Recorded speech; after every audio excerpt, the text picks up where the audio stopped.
Si te preguntase dónde está el norte, ¿sabrías contestar? Ahora mismo, en esta sala, ¿dónde está el norte?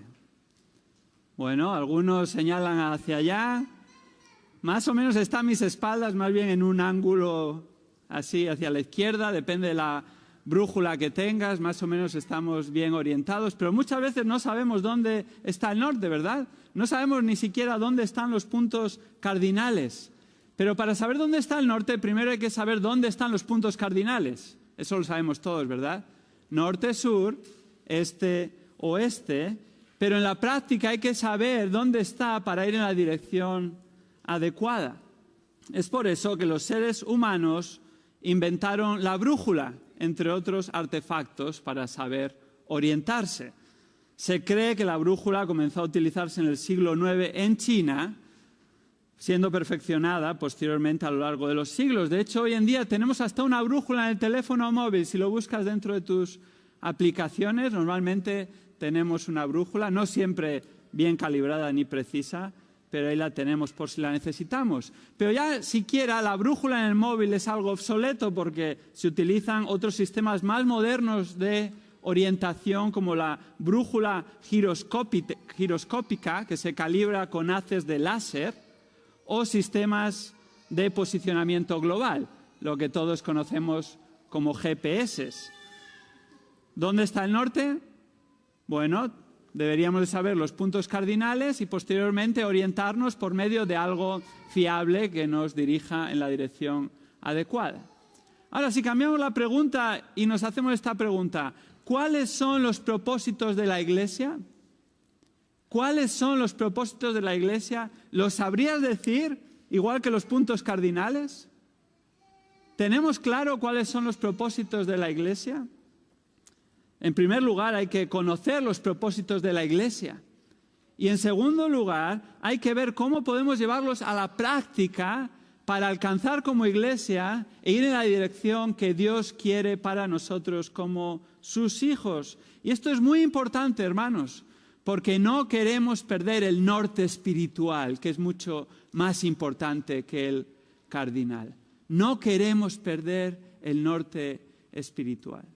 ¿Cuáles son los propósitos de la Iglesia? En esta mañana vamos a ver los propósitos de la Iglesia. Queremos ser una Iglesia con propósitos, con una dirección bíblica. Pero antes de entrar de lleno en este tema, me gustaría recordaros que estamos estudiando estos temas como parte de una serie sobre la Iglesia que llevamos a cabo durante las últimas semanas.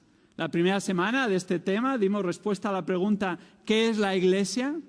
¿Qué es la Iglesia? Y la definición que hacíamos sobre la Iglesia es esta. La Iglesia es un grupo de personas que pertenecen a Dios como su pueblo, universal y localmente, por medio de Cristo, que es su Señor y Salvador, pero también cabeza y pastor, y que siempre prevalecerá. Hace 2 semanas nos hacíamos la pregunta, ¿por qué es importante la Iglesia? ¿Por qué es importante la Iglesia? Y veíamos 4 razones por las que es importante la Iglesia. La Iglesia es importante porque es preciosa para Cristo. La Iglesia es importante porque tiene un alto coste. La Iglesia es importante porque es columna y sostén de la verdad. La Iglesia es importante porque trastorna, en el sentido espiritual de la palabra, revoluciona espiritualmente al mundo. Y la semana pasada, en el tercer mensaje sobre la serie de la Iglesia, nos hacíamos otra pregunta. ¿Por qué voy a la Iglesia? ¿Por qué voy a la Iglesia? Y veíamos a la luz de la palabra que asistimos a la Iglesia porque queremos ser obedientes a Dios. Es el plan de Dios para los creyentes que nos congreguemos regularmente en una iglesia local. Por eso vamos a la Iglesia. Esa es la motivación adecuada y la obediencia es fruto de nuestro amor a Dios. Si leemos el Evangelio de Juan, especialmente los capítulos 14 y 15, Jesús está hablando a sus discípulos sobre diversos temas, pero especialmente está centrándolo en torno al amor. Y les dice, por ejemplo, Juan 14, 15, si me amáis, guardaréis mis mandamientos. ¿Cuál va a ser el motor de obedecer a Dios? No va a ser el legalismo, no va a ser la apariencia, no va a ser la religiosidad, no va a ser la tradición. aunque eso a algunas personas les puede mover a intentar obedecer a Dios, pero no es el motor adecuado. No te va a llevar muy lejos ese motor. El motor adecuado es el amor a Dios, porque Él nos amó primero a nosotros. Y si le amamos verdaderamente, eso nos va a mover a obedecerle y como tal también a congregarnos en la iglesia porque amamos a Dios y porque queremos mostrar nuestro amor a Él por medio de la obediencia. Y una de las maneras de ser obedientes a Dios es congregándonos en una iglesia local. ¿Por qué voy a la iglesia?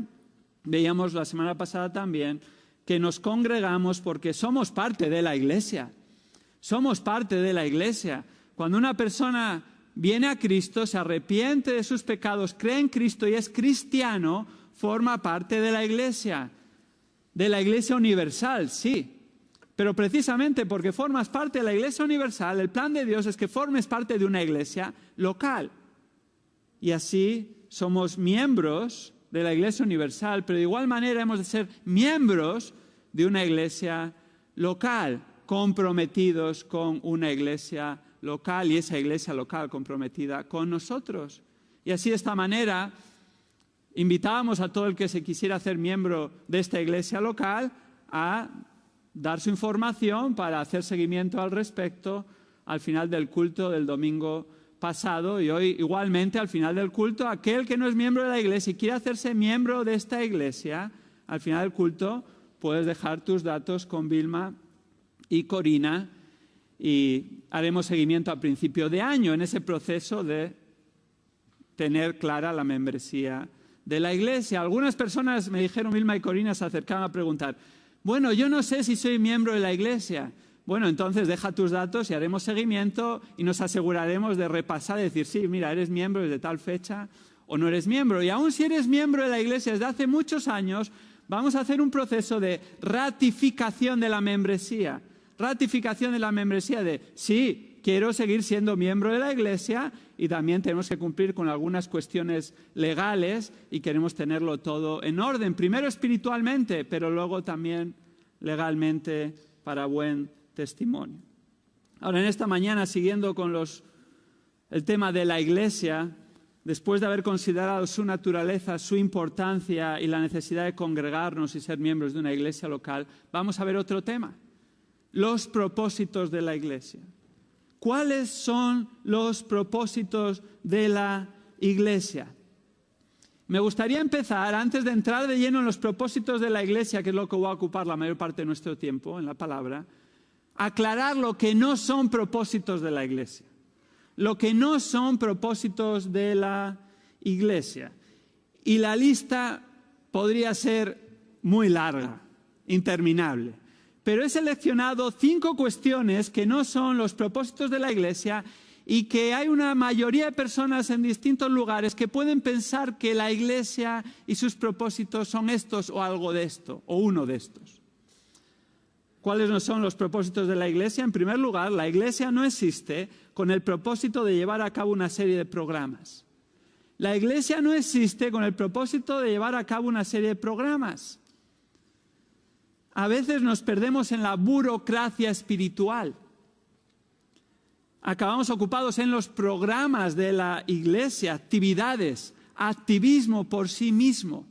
Ese no es el propósito de la iglesia. Hay iglesias que su propósito es cumplir con sus programas, añadir nuevos programas cada año y tener a todo el mundo activo en algún programa. Incluso parte del programa de la iglesia, en muchas iglesias, es tener un boletín dominical.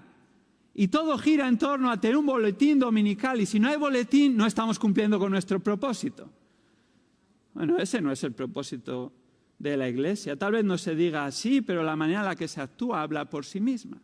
El propósito de la iglesia no es llevar a cabo una serie de programas, aunque pueda haber boletín, aunque pueda haber programas, y eso es algo opcional, pero no es parte de los propósitos de la iglesia.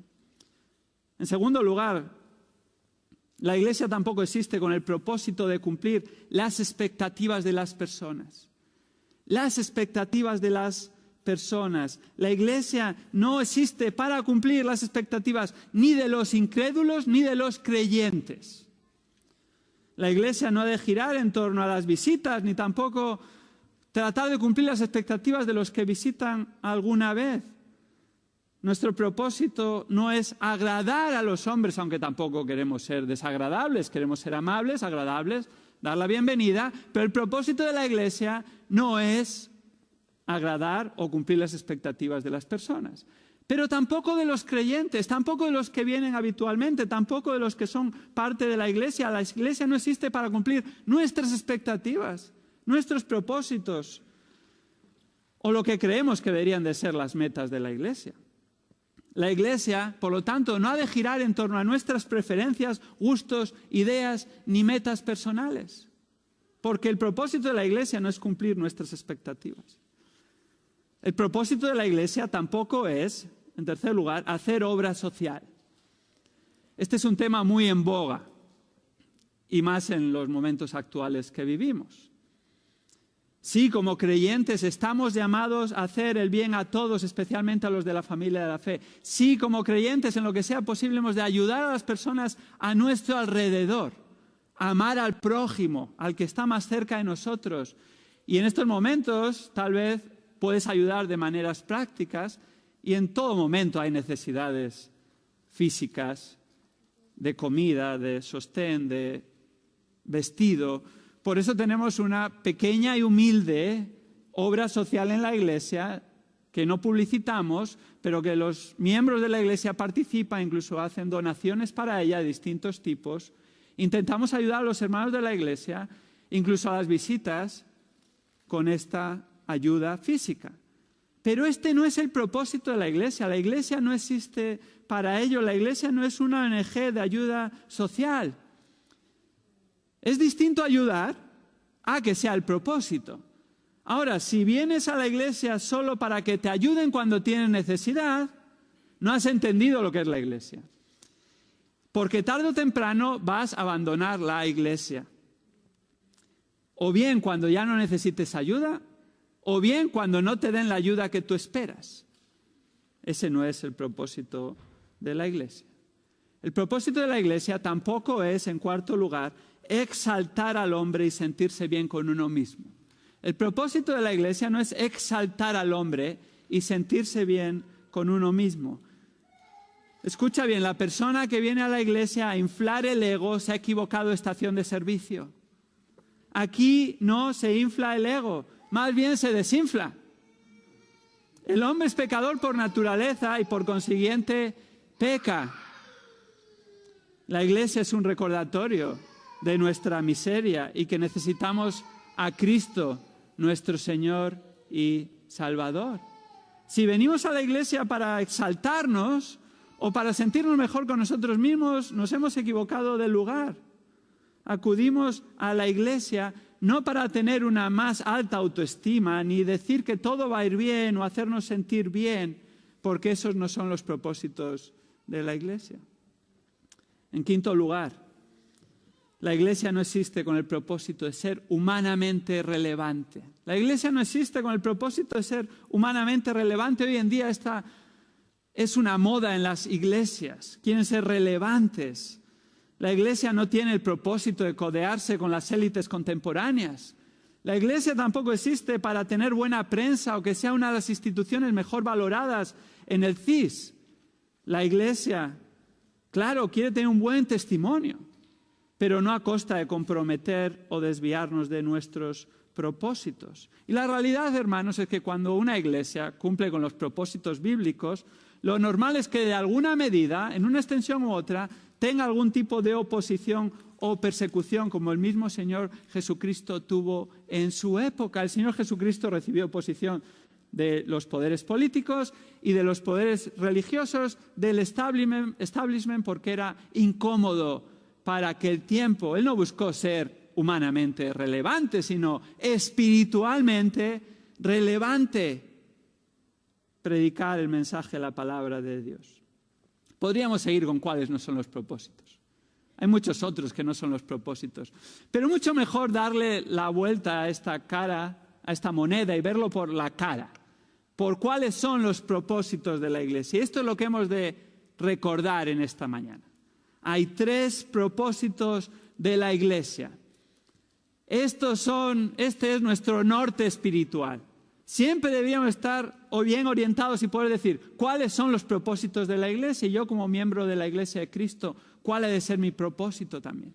Estos son los 3 propósitos. Primero, exaltar a Dios. Exaltar a Dios.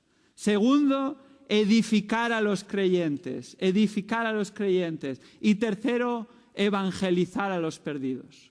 Evangelizar a los perdidos. Estos son los 3 propósitos de la Iglesia.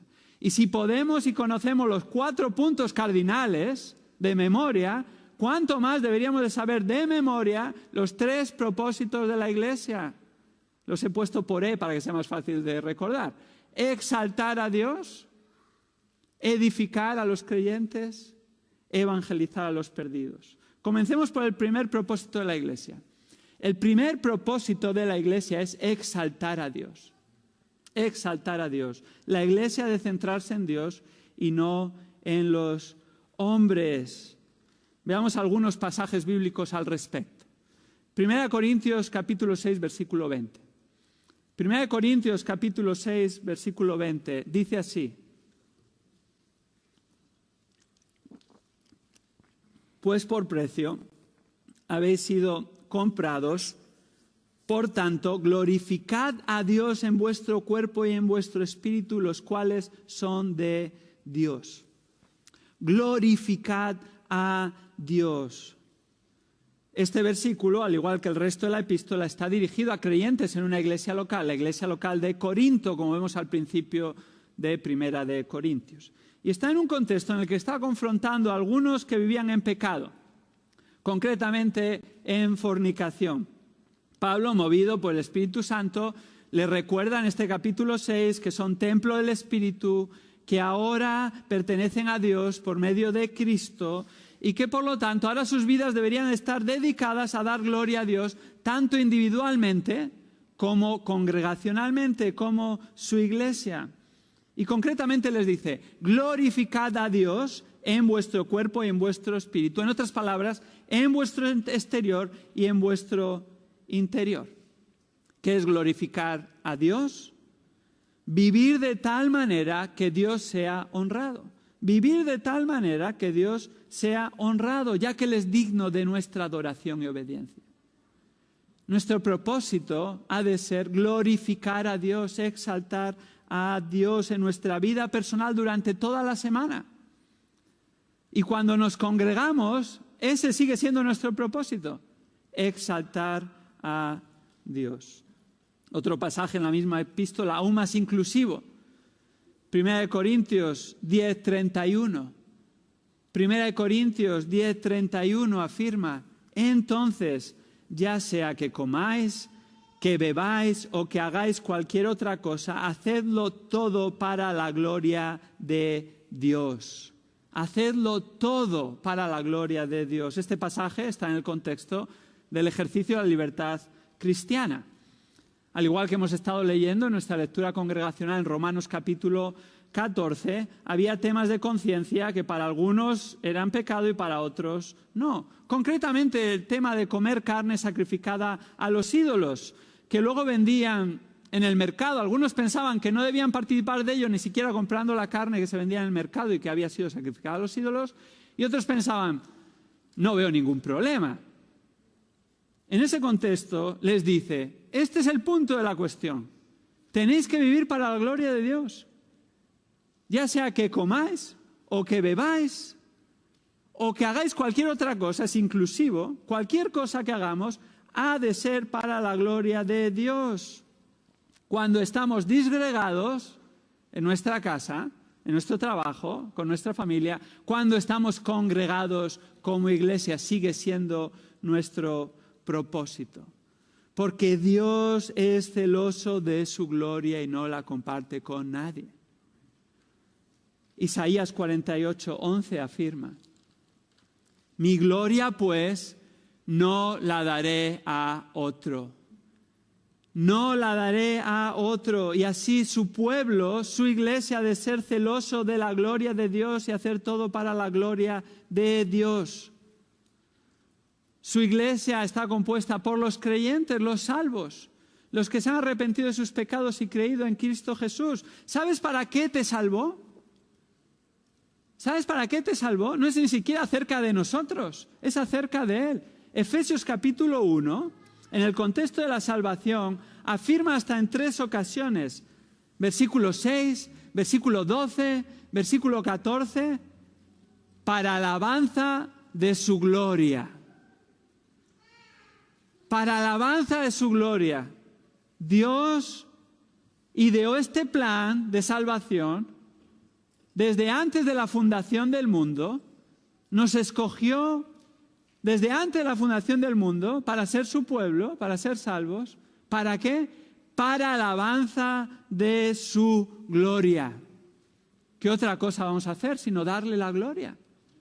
Hemos sido salvados para alabanza de su gloria.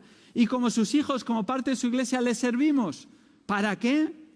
Primera de Pedro 4:11, en el contexto del ejercicio del servicio en la iglesia y del ejercicio de los dones espirituales, dice, para que en todo Dios sea glorificado mediante Jesucristo, a quien pertenecen la gloria y el dominio por los siglos de los siglos. Amén.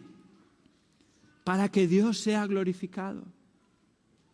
Como hemos leído hoy en Romanos 15:6, queremos unánimes a una voz glorificar a Dios Padre de nuestro Señor Jesucristo. A eso hemos venido ya a la iglesia. Ese es el propósito de la iglesia, exaltar a Dios, glorificar a Dios. Los verdaderos hijos de Dios, es decir, los creyentes, por lo tanto su iglesia, desea y anhela exaltar a Dios. No es una obligación, sino que es un anhelo y un deseo aparte de una obligación. Y así todo lo que hacemos ha de girar en torno a dar gloria a Dios. ¿Estás aquí en esta mañana para dar gloria a Dios? ¿Es el propósito de tu vida dar gloria a Dios? Y te levantas por la mañana y dices, quiero vivir hoy para la gloria de Dios. Y al mediodía te preguntas, ¿cómo estoy viviendo este día para la gloria de Dios? Y cuando te acuestas, reflexionas y miras atrás y dices, ¿cómo he exaltado a Dios en mi vida hoy? Y cuando nos congregamos el domingo después de la semana, venimos con el deseo de dar gloria a Dios y exaltarle, porque ese ha sido nuestro propósito durante la semana. Debido a mis viajes ministeriales, tengo oportunidad de viajar y visitar iglesias, no este año. Este año tenía en teoría en el calendario 11 o 12 viajes, uno cada mes, pero el plan del Señor era otro, ¿verdad? Y en su soberanía no se está pudiendo viajar debido a la pandemia. Pero en esos viajes ministeriales he podido visitar iglesias en España, en Europa, en Estados Unidos, en Latinoamérica. No conozco todas las iglesias, desde luego, pero me llama la atención cuando visito alguna de estas iglesias que me han invitado a predicar, y es bastante sencillo identificar si están centrados en Dios o centrados en el hombre. Si tienen claro el propósito de dar gloria a Dios o otras cosas. ¿Cómo? Te puedes preguntar, ¿cómo y tan solo una visita? Bueno, no es una conclusión concluyente, pero te da una pista de que probablemente están centrados o descentrados. Me fijo, por ejemplo, qué tipo de letra tienen las canciones que cantan. ¿Están centradas en Dios? ¿Están centradas en su carácter, en su gloria, en sus atributos? ¿O está centrado en el hombre? ¿Está centrada en mí, en lo que yo siento, en lo que espero, en lo que anhelo, en tratar de hacerme sentir bien o en realmente exaltar a Dios? ¿Se resaltan en esas iglesias los atributos y la obra de Dios? ¿Se habla del carácter de Dios o se habla de los hombres? ¿El culto está centrado en Dios o está centrado en las necesidades de las personas? El culto está centrado en la palabra de Dios, la lectura, exposición de la misma, en otras cosas que ocupan el tiempo y luego al final hay un ratito para la palabra de Dios.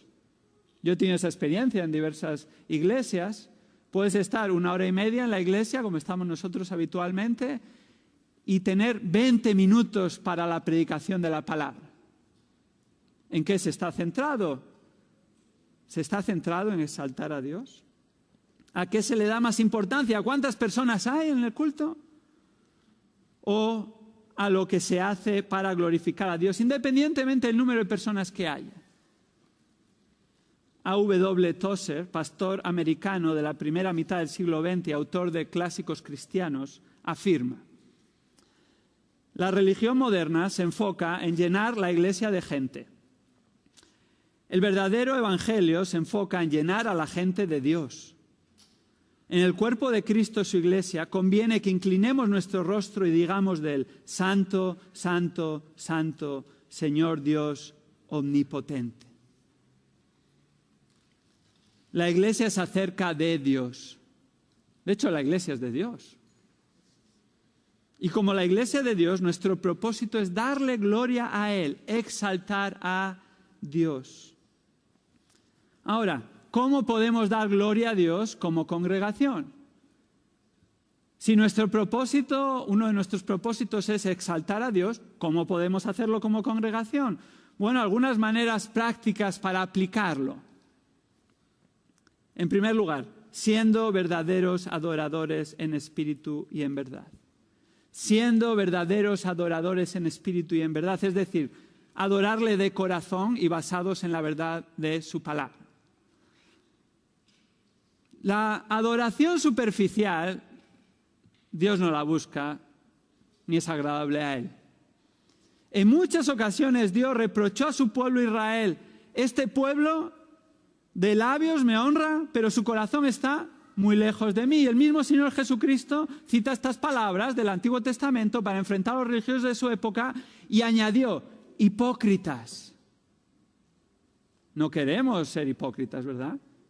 Queremos exaltar a Dios de corazón, en espíritu y en verdad, con su palabra, de acuerdo a su palabra.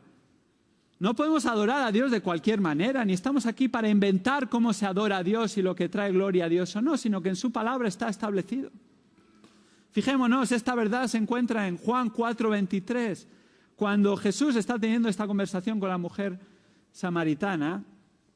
Y la mujer samaritana le dice: bueno, nuestros padres adoraron aquí y vosotros allí, ¿y dónde hemos de adorar y cómo? Y Jesús le contesta: la hora viene y ahora es cuando los verdaderos adoradores adorarán al Padre en espíritu y en verdad, porque ciertamente a los tales el Padre busca que le adoren.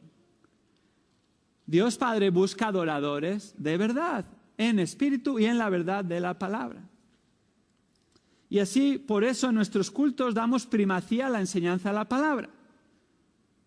La verdad de Dios explicada y aplicada para que produzca reverencia en nosotros y adoración hacia el carácter esplendoroso de Dios.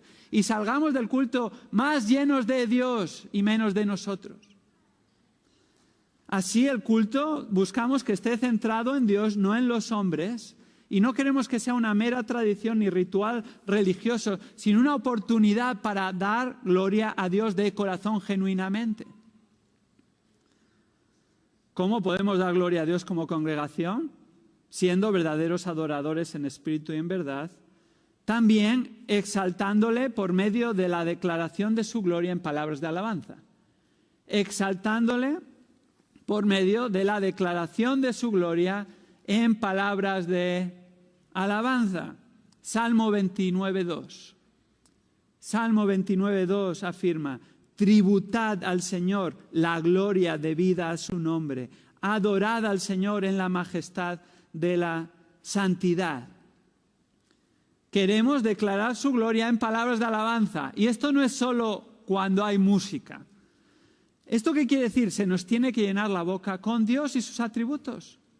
Exaltar a Dios en nuestras conversaciones familiares. Exaltar a Dios cuando hablamos con otras personas que no lo conocen. Hablarle de lo bueno que es Dios, lo amoroso que es Dios, la gracia de Dios, la misericordia de Dios, pero también su santidad y su justicia y su poder y su soberanía, por medio de palabras de alabanza, de honra. Y así como congregación también, cuando nos congregamos, unimos nuestras palabras de alabanza con música y más o menos entonadas, pero eso no es lo importante, ¿verdad?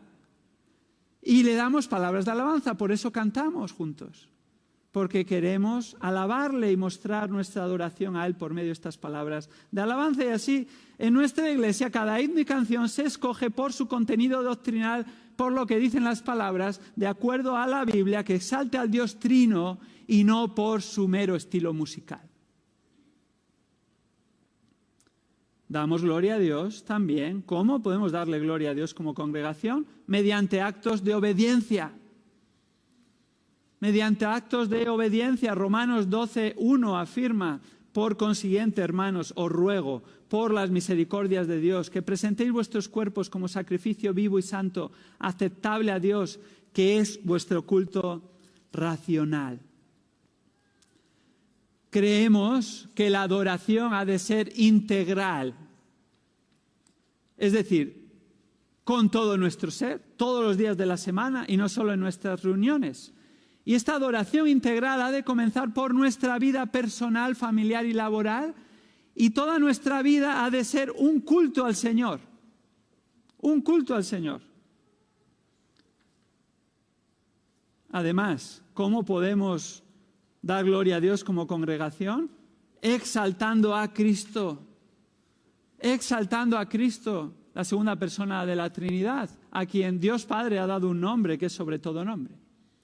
Fijémonos, Filipenses capítulo 2, versículos 9 al 11, dice: por lo cual Dios también, hablando de Cristo, le exaltó hasta lo sumo y le confirió el nombre que es sobre todo nombre, para que al nombre de Jesús se doble toda rodilla de los que están en el cielo y en la tierra y debajo de la tierra, y toda lengua confiese que Jesucristo es Señor, para gloria de Dios Padre.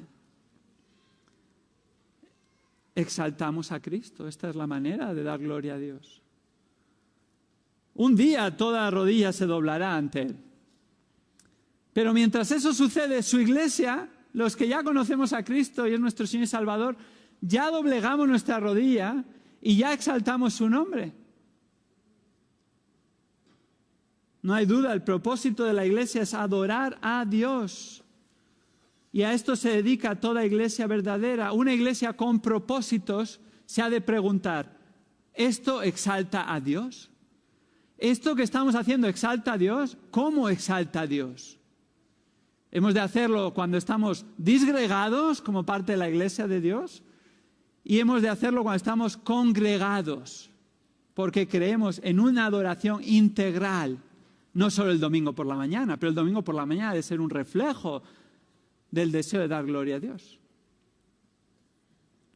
Este es el primer propósito de la iglesia: exaltar a Dios. Hay un segundo propósito de la iglesia: edificar a los creyentes. Edificar a los creyentes. ¿Qué quiere decir esto? Quiere decir crecer en piedad y semejanza a Cristo. Crecer en piedad y semejanza a Cristo.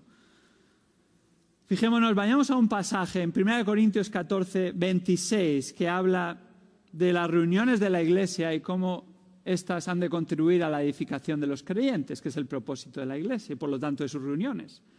1 Corintios 14, 26 afirma: cuando reunís, cada uno de vosotros tiene salmo, doctrina, lengua, revelación, interpretación.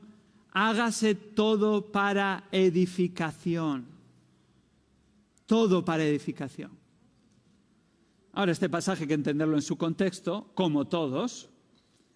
La iglesia de Corinto, a la que se dirige este pasaje, cuando se reunían, no era precisamente una iglesia modelo, y sus reuniones tampoco lo eran, con lo cual no son un ejemplo digno de imitar. El punto de este pasaje no es que cada uno ha de tener un salmo, doctrina, lengua o revelación, muchas de las cuales ya no están vigentes, porque son dones que han cesado, sino el punto de este pasaje es que les está corrigiendo lo que hacían, el orden, y que finalmente no era ni siquiera para edificación.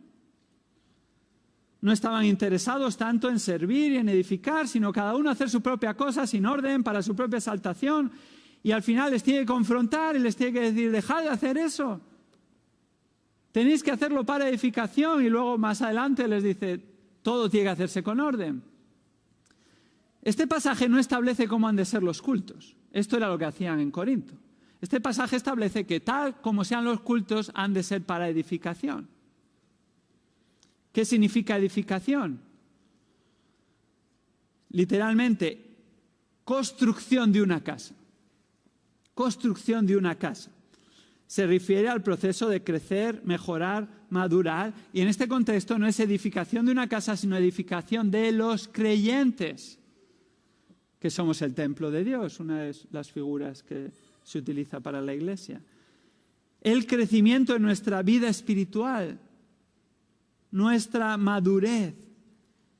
Y Dios utiliza a su iglesia local con el propósito de madurez y crecimiento espiritual en los creyentes. Y así, uno de los propósitos de la iglesia es edificar a los creyentes para el crecimiento en la vida espiritual. La crisis de las hipotecas subprime en el 2008 fue un gran varapalo para la economía mundial, pero especialmente para la economía española. Durante más de una década la economía española estaba tratando de recuperarse y volver a los niveles previos a la crisis, que algunos piensan que se llegó antes de la crisis del COVID, otros piensan que no, por la inflación y otras cuestiones que hay que tener en cuenta. Bueno, no vamos a discutir sobre eso. Todos sabemos que estuvimos en una crisis, ¿verdad? Y a algunos tal vez nos afectó directamente. Pero una de las maneras en las que se vio que estuvimos en crisis fue cómo afectó a la construcción. Y aún hoy en día vemos lo que pasó. Todavía hay construcciones sin acabar. Algunas solo tienen los cimientos, otras la estructura, otras llegaron a poner la cubierta, el tejado, incluso los cerramientos, y por fuera se ven prácticamente acabadas, pero muchas construcciones se quedaron sin concluir. No llegaron a ser lo que se suponía que debían de ser. No fueron edificadas finalmente. Qué triste es ver creyentes tras el paso de los años que no son edificados. Cuando no hay una edificación real de los creyentes, esa iglesia local está en crisis, no económica, no constructiva, sino espiritual. Desde luego hay una responsabilidad individual en cada creyente para su propia edificación. Hemos de ocuparnos de nuestra salvación con temor y temblor, como Filipenses 2:12 afirma. Desde luego que Dios es el que edifica. Él es el que produce en nosotros, ¿no? El que obra en nosotros, tanto el querer como el hacer por su buena voluntad. El creyente ha de ser, como dice Santiago 1, 22 al 25, oidor activo de la palabra, y no solo oidor, sino hacedor.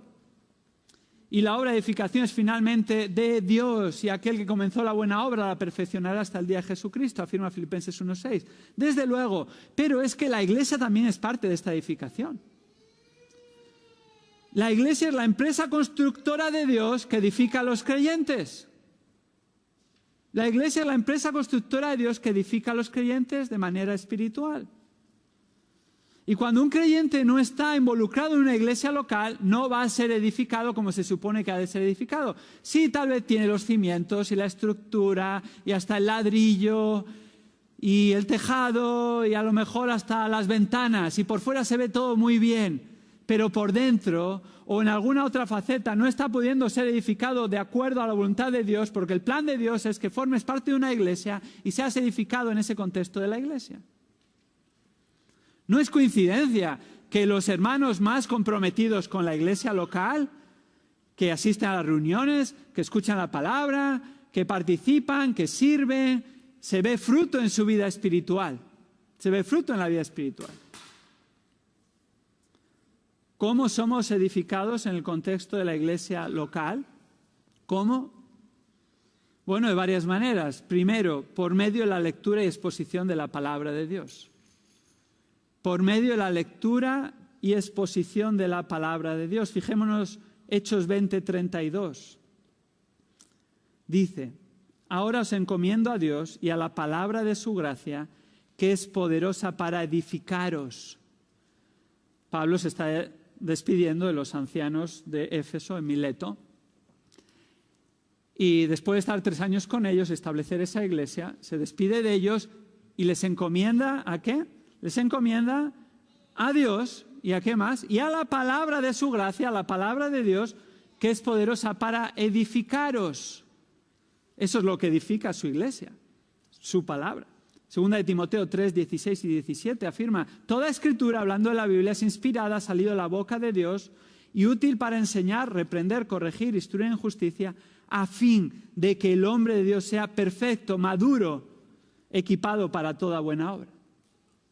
Primera de Pedro 2:2 concluye: desead como niños recién nacidos la leche pura de la palabra para que por ella crezcáis para salvación. Está hablando a creyentes, ya eran salvos. Les acaba de decir al final del capítulo 1 de Primera de Pedro 1 que habían sido salvos por medio de la palabra.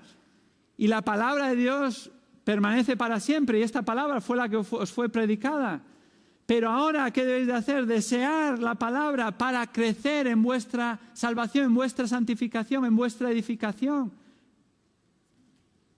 Segunda de Timoteo 4:1 y 2, por eso Pablo encarga a Timoteo, a quien por cierto dejó en la iglesia en Éfeso, a realizar su labor pastoral en la congregación, y siendo uno de los propósitos edificarla, él le hace este encargo solemne. Te encargo solemnemente, en la presencia de Dios y de Cristo de Jesús, que ha de juzgar a los vivos y a los muertos por su manifestación y por su reino. Este es el encargo. Predica la palabra.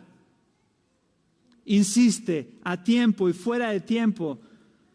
Redarguye, reprende, exhorta con mucha paciencia e instrucción. Predica la palabra. Así es edificado el cuerpo de Cristo. Predica la palabra. Por eso hacemos el énfasis en la palabra, hermanos, en la iglesia, porque el propósito es edificar. Y vamos a edificados en la palabra y con la palabra. Y cuanto más expuestos estemos a la palabra, más seremos edificados. Esto es directamente proporcional.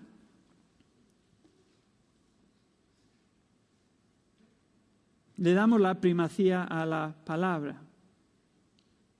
Nuestros consejos queremos que sean conforme a la palabra, no nuestras opiniones.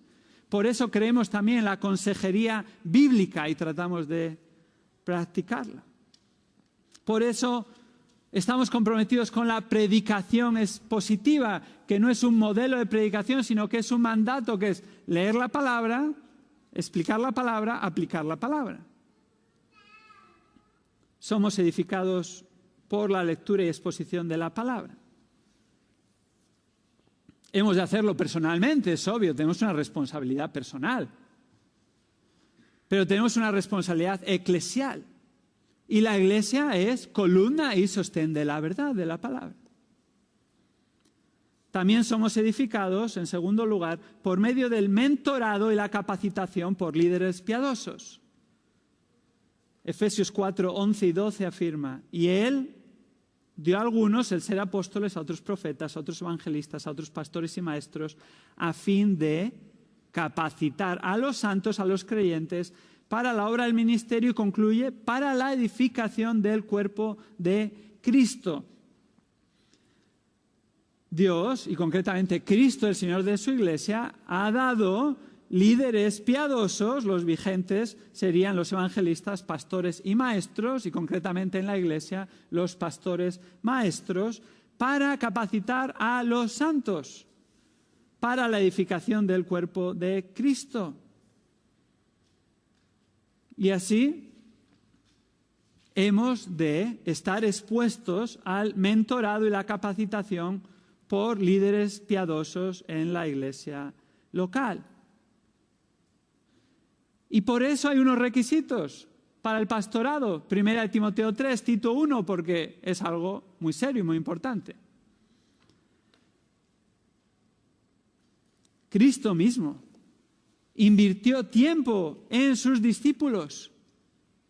Invirtió tiempo en exponerles y capacitarles. Y ha dejado el modelo para que en la iglesia aquellos que sirven a Cristo en su iglesia capaciten a su iglesia con el modelo bíblico.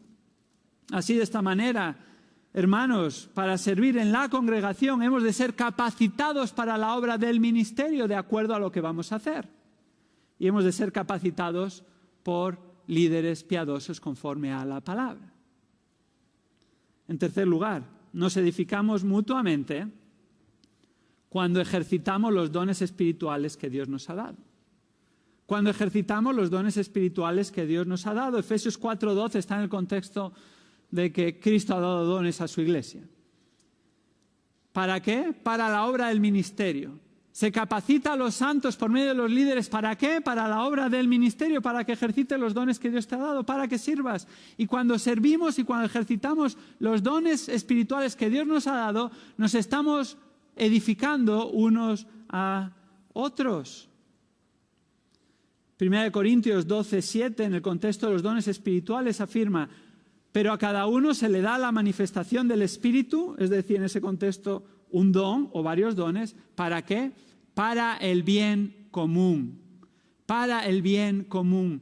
Para edificar a los demás que están alrededor. 1 Pedro 4:10 dice también en el contexto de los dones espirituales: según cada uno ha recibido un don especial, úselo, sirviéndose los unos a los otros, como buenos administradores de la multiforme gracia de Dios. Cuando estás ejercitando los dones que Dios te ha dado en el contexto de la iglesia local, lo hacemos para la gloria de Dios, para exaltar a Dios, pero también para edificar al cuerpo de Cristo. No es acerca de nosotros, es acerca de Dios y es acerca de su iglesia. Así, en esta iglesia queremos que cada uno sirva de acuerdo al don o los dones espirituales que Dios nos ha dado. ¿Cómo se va a ver que estamos ejercitando los dones que Dios nos ha dado? Porque edifican a los demás. Ha de ser reconocido por los pastores de la iglesia, pero también por los hermanos. Tal vez alguien puede venir y decir: yo tengo el don de misericordia. Bueno, no dudamos de ello, pero hay que ejercitarlo y de acuerdo a tu ejercicio puedes edificar a los hermanos o no. Y tal vez algunos piensan que tiene el don de misericordia, pero cuando van a visitar a alguien al hospital, el que está en la cama sale más desanimado que cuando entraste y probablemente mucha misericordia no han mostrado, ¿verdad? En cambio otros, es increíble la misericordia que tienen y lo muestran no solo en una visita al hospital, sino con personas que están tal vez en una situación de sufrimiento o de prueba, y según te hablan la palabra y según te animan desde la palabra, ese don de misericordia se hace fehaciente y sales edificado. ¿No es así? Así con el resto de los dones también. Yo tengo el don de administración. Bueno, pero si estás en bancarrota en tu casa, ¿cómo vas a venir aquí a administrar? Nada. Se tiene que ver. Yo tengo el don de enseñanza. Bueno, habrá que ir viendo, habrá que ser capacitado y a mayor responsabilidad, mayor capacitación y luego tendremos que ver el resultado y ver que esto sirve realmente para edificación. Y así con todos los dones. No hay unos dones mayores ni unos dones menores. Todos los dones son para edificación, todos los dones son para la gloria de Dios. Y cuando ejercitamos los dones que Dios nos ha dado, sea formal o informalmente en el contexto de la iglesia, seremos edificados. ¿Cómo, además, podemos edificar la iglesia de Cristo? Poniendo en práctica los unos a los otros. Poniendo en práctica los unos a los otros. La semana pasada veíamos que podemos hacer una lista desde la Biblia de 30 unos a los otros. Y así lo resume 1 Tesalonicenses 5:11 al afirmar: por tanto, alentaos los unos a los otros y edificaos el uno al otro, tal como lo estáis haciendo. Cuando ejercitamos los unos a los otros, nos estamos edificando. Porque todos los unos a los otros, los 30 unos a los otros, son cuestiones que Dios quiere que como su pueblo llevemos a cabo para su gloria, para la edificación de Cristo. Cuando soy paciente con los otros, le estoy edificando y estoy dando gloria a Dios. Cuando estoy sirviendo a los otros, estoy edificando y estoy dando gloria a Dios. Y así con todos los unos a los otros. Y fijémonos, al igual que la iglesia de Corinto no era un modelo, la iglesia en Tesalónica, donde está este pasaje de 1 Tesalonicenses 5:11, sí que era un modelo. Si hay una iglesia modélica en la Biblia, es la de Tesalónica.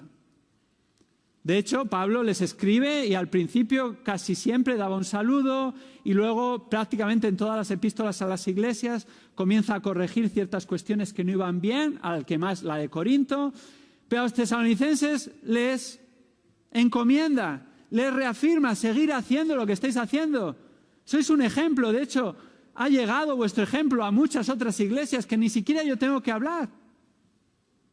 Y así les dice, tal como lo estáis haciendo, seguid haciéndolo, edificándoos el uno al otro. Como iglesia queremos tener ministerios enfocados en Dios, pero luego ministerios enfocados en los unos a los otros, no en nosotros. Qué tentación y qué graso error, qué grave error es cuando pensamos que la iglesia es acerca de nosotros. Ahí nadie va a ser edificado. No es acerca de nosotros, es acerca de los otros. Y estos unos a los otros no es para que los ejerciten hacia mí. Esa es una tentación. ¿Cómo tal o cual está ejercitando los unos a los otros hacia mí? No, la pregunta es, ¿cómo yo estoy ejercitando los unos a los otros hacia los demás? Y según cada uno nos dediquemos a edificar de las distintas maneras, hermanos, la iglesia de Cristo crecerá y madurará espiritualmente.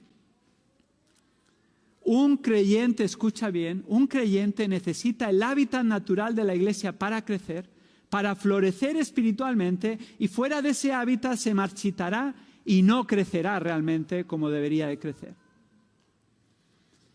El creyente que dice, yo no necesito a la iglesia, solo la necesito cuando me conviene, no estás exponiéndote a la oportunidad de ser edificado y de vivir una vida como Dios planeó para ti. Vas a quedar con una edificación de las de la crisis. Sí, el cimiento lo tendrás y la estructura la tendrás y tal vez otros elementos, pero el propósito es llegar a ser lo que Dios quiere que seamos como sus hijos y como su iglesia y así crecer. No que lo hayamos alcanzado ya, pero proseguimos a la meta, hermanos, juntos, siendo edificados.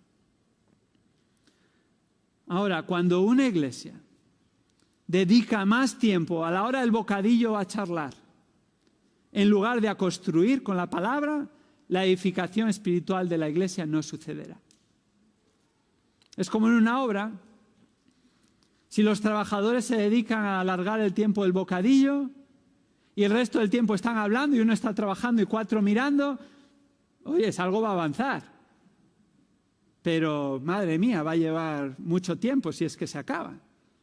Así es la iglesia, hermanos. Si nos dedicamos al chit-chat y a hablar solo y a hablar del tiempo y de los deportes y a pasarlo bien y a cosas secundarias, ¿sabes qué? La edificación no va a suceder. No quiere decir que eso esté mal, todo lo que he dicho.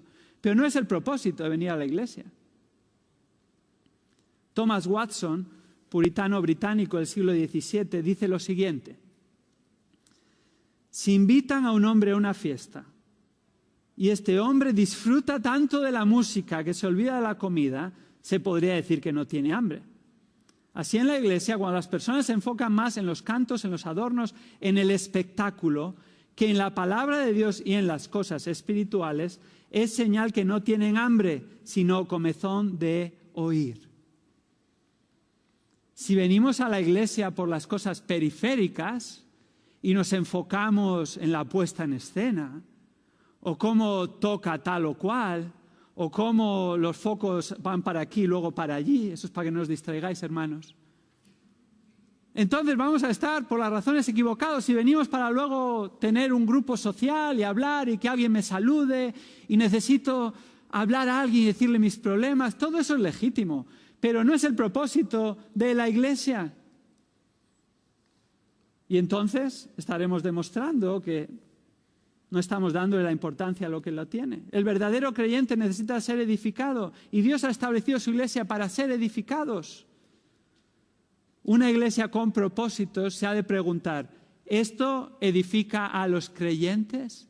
¿Esto edifica a los creyentes? Hay un tercer propósito. Un tercer propósito. ¿Cuáles son los propósitos de la iglesia?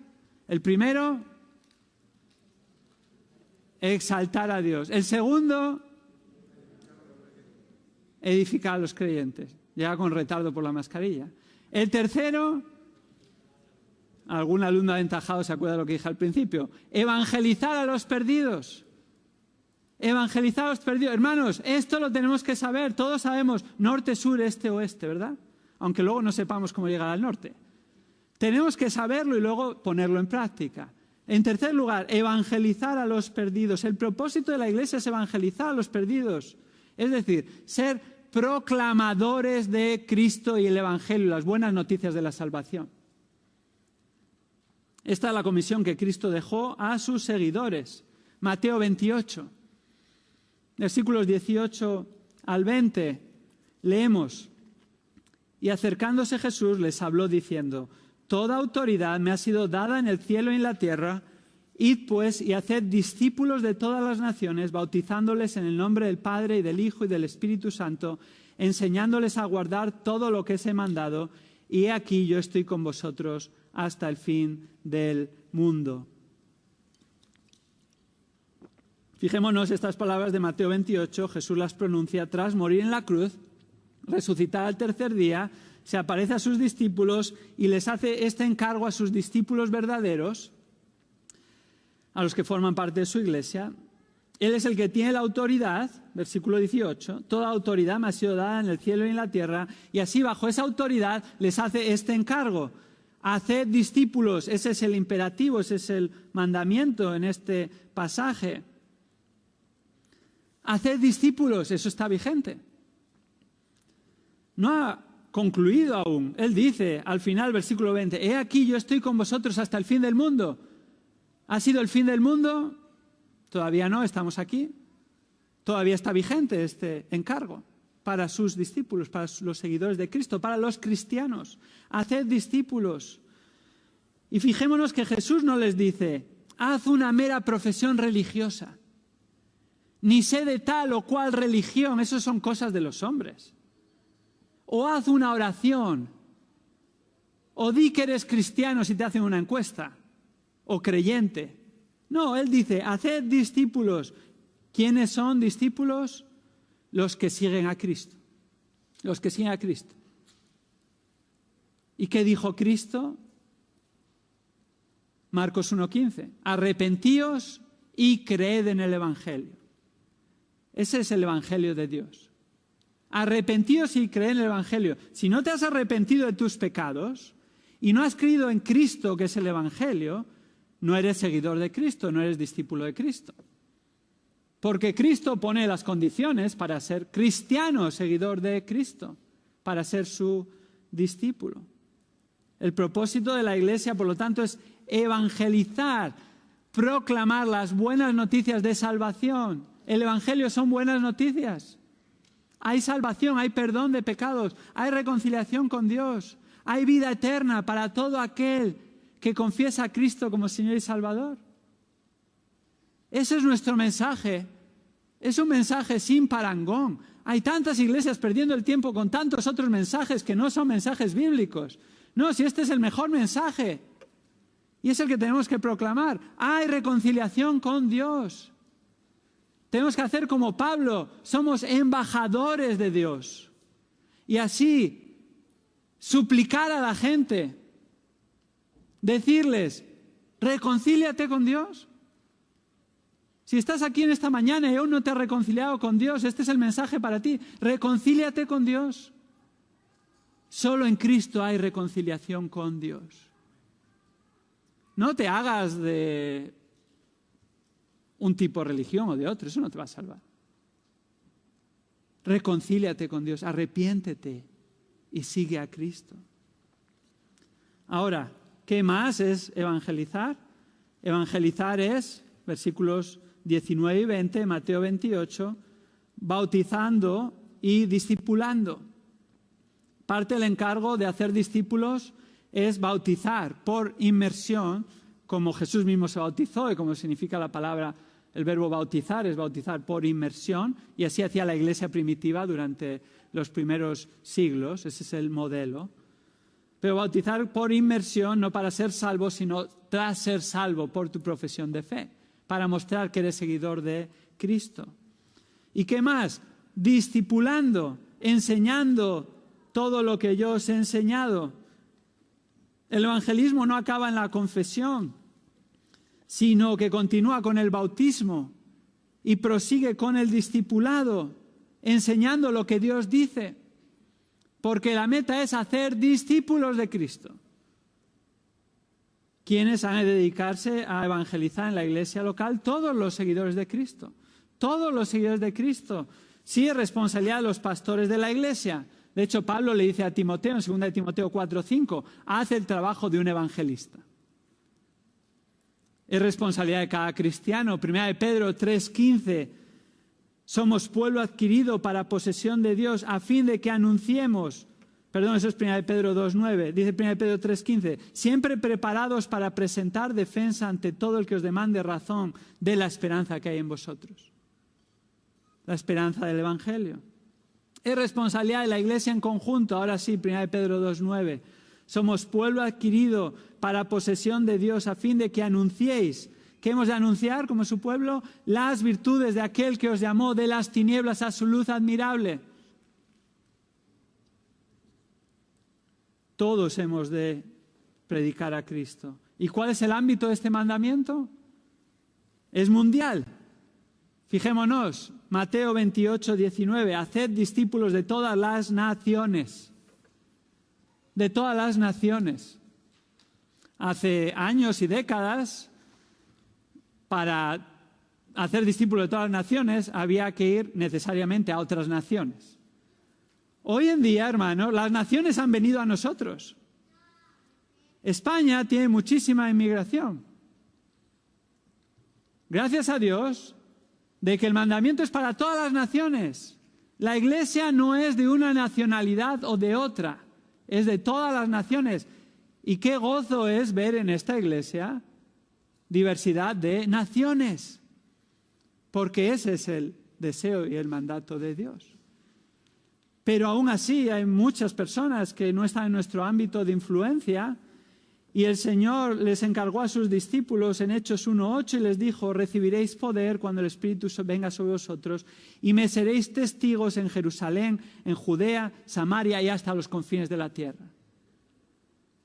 Este mandato es global.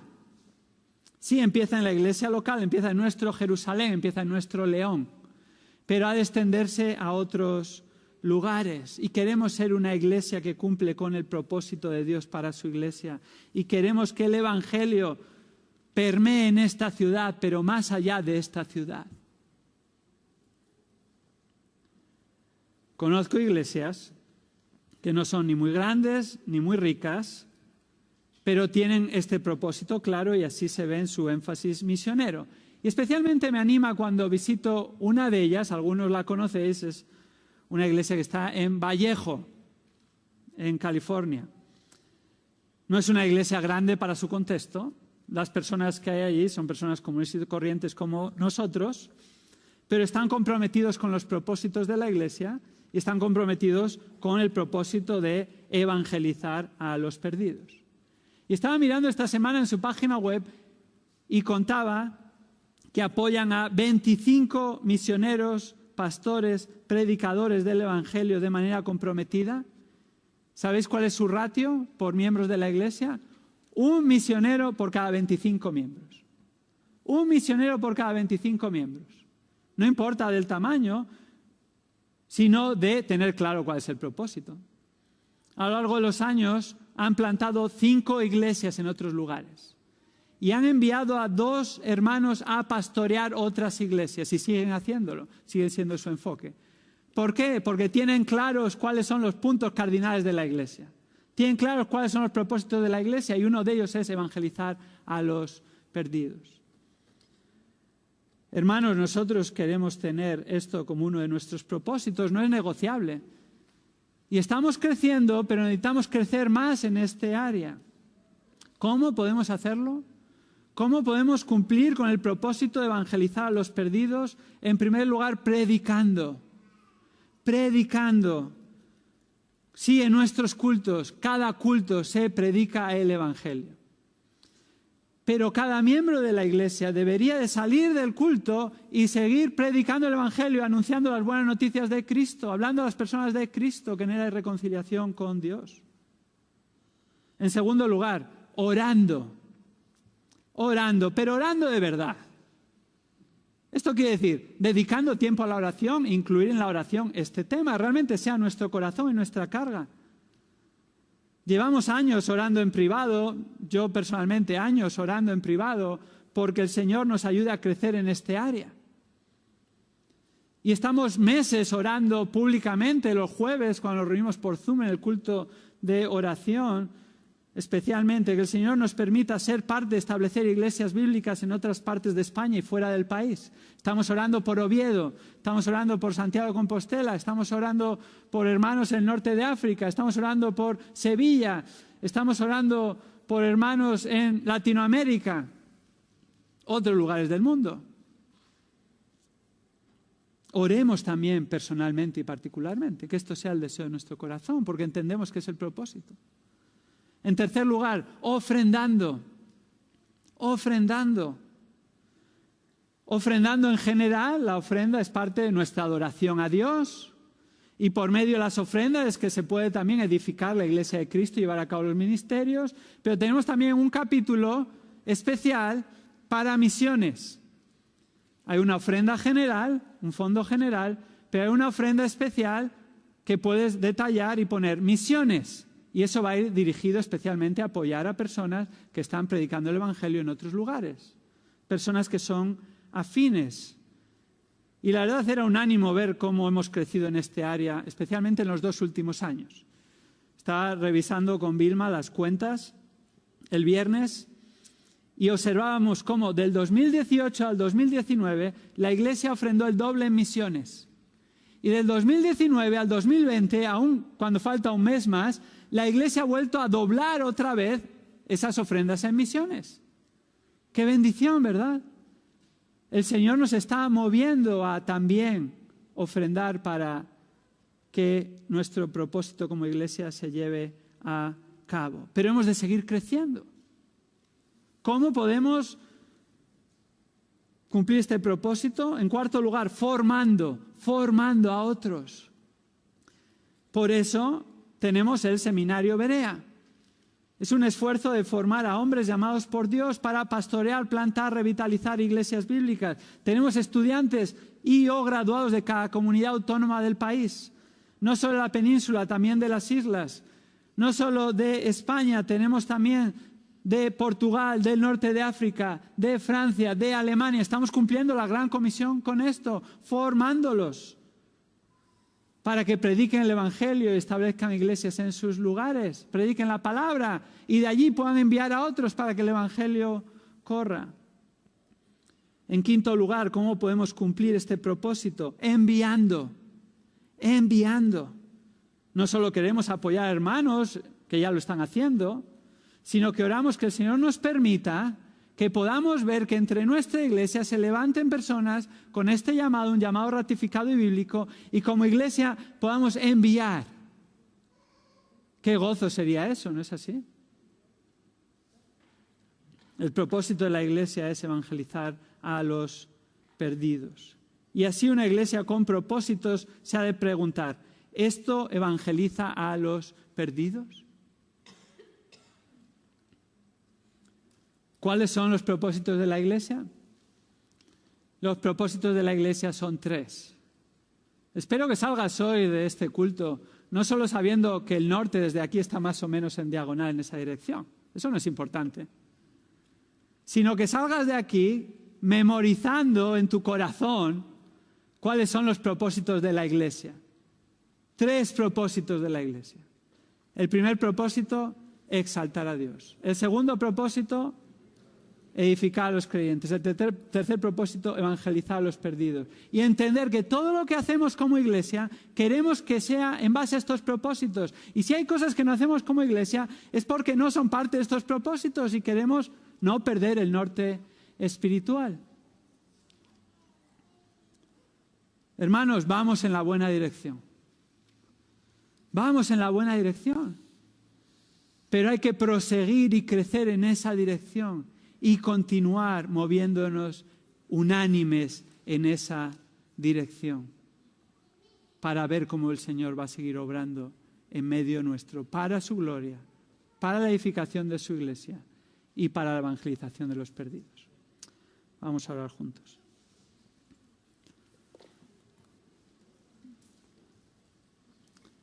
Señor, te damos gracias porque tú eres el que has establecido tu iglesia. La iglesia es tuya Tus hijos somos tuyos, te pertenecemos a ti, hemos sido comprados por un alto precio, por el precio de la sangre de Cristo, que murió en la cruz en nuestro lugar, fue sepultado, resucitó al tercer día, ascendió a los cielos y un día volverá. Señor, es tu iglesia y como tu iglesia tú tienes unos propósitos para tu iglesia. Señor, gracias por dejarnos tus propósitos delineados en tu palabra. Gracias, Señor, que nos das la oportunidad de contribuir a llevar a cabo los propósitos de tu iglesia. Sabemos que tú no nos necesitas, pero nos das el privilegio de servirte y de ser parte de tu iglesia. Y como tu iglesia local aquí en León, Señor, anhelamos y deseamos darte la gloria a ti por encima de todo, no solo en nuestras reuniones, sino en nuestra vida personal, Señor, vivir vidas para tu gloria. Como tu iglesia aquí en León, Señor, anhelamos ser edificados, ser más como Cristo en nuestra vida. Y, Señor, gracias porque has dejado tu iglesia para ser edificados, que aprovechemos esta oportunidad, pero que también seamos parte de la edificación de otros. Señor, como tu iglesia aquí en León, anhelamos y queremos crecer en evangelizar, en predicar a Cristo a las personas para que puedan ser salvos en esta ciudad, pero también más allá de esta ciudad. Señor, que nos dediquemos en cuerpo y alma a estos propósitos y que lo hagamos unánimes, enfocados en tus propósitos. Señor, úsanos para tu gloria. Gracias por lo que has hecho hasta aquí. Oramos por lo que vayas a hacer en los años venideros, que sea para tu gloria, la edificación de los creyentes y la salvación de los perdidos. Esto oramos en el nombre de Jesús. Amén.